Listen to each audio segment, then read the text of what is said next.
Hello, welcome to part 5 of Bipolar Living with Michael Armstrong. I want to begin the process of describing my evolution from a young boy to my first experience with psychosis or depression in my life. As a child, I was fascinated over time, it seemed to me, with good-looking actors, especially, for example, Errol Flynn. I could not take my eyes off of him when he was on the screen, and he was a huge star in the 50s with Zorro and Robin Hood and George Armstrong Custer. He was an amazing looking person to me, and I was absolutely fascinated. And this at a very early age. And there was nothing beyond this amazing feeling I felt in the face of such beauty. I think it was a fascination with beauty. Anyways, as I got older, other actors sometimes or figures came to the front as being attractive to me, usually young, in the sense of being in early 20s young men. The figure of Benjamin in the Old Testament, for example, as the youngest of the tribes of Israel. Clint Eastwood in Rawhide, the TV Western series, he was very attractive to me as well.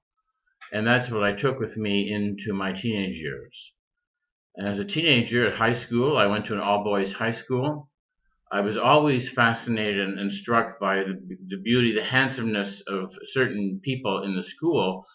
I didn't necessarily ever know their names, but my eyes could not stop following them when I would encounter them in the halls, for example, just because, again, of how handsome they were and what a feeling it made me feel to witness that beauty of nature and of God's creation. Even the John, the beloved disciple story really resonated with me as well for the same reasons, that Jesus seemed to love him so much that he had a special naming of that being the beloved disciple.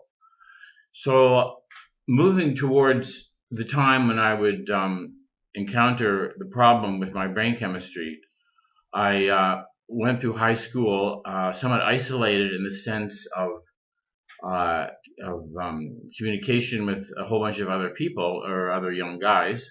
I was standing first in my class, which made me a bit of a stranger to a lot of people, and I didn't mind that. I liked to perform well to please my teachers. When I finally moved on to university, I discovered a whole new world of socialization, having wonderful relationships built upon a class in Shakespeare that I took. We made a movie together at that time. This is way before videos and such, but back in the late 60s. And I bonded with a group of American-based, originally students who came to Canada and preferred actually the socialization and the talking with them in the cafeteria to paying much attention to my studies. In a sense, looking back, it was a different movement for me to not neglect them, but just not to put so much importance upon my studies. And that was moving towards a fascination with people that I had not indulged before, and I had friendships developing that were good friendships, I thought.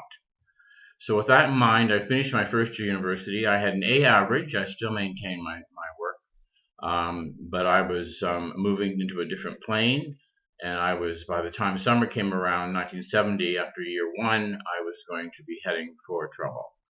So I'll leave it at that for the moment and start the story again when we next meet.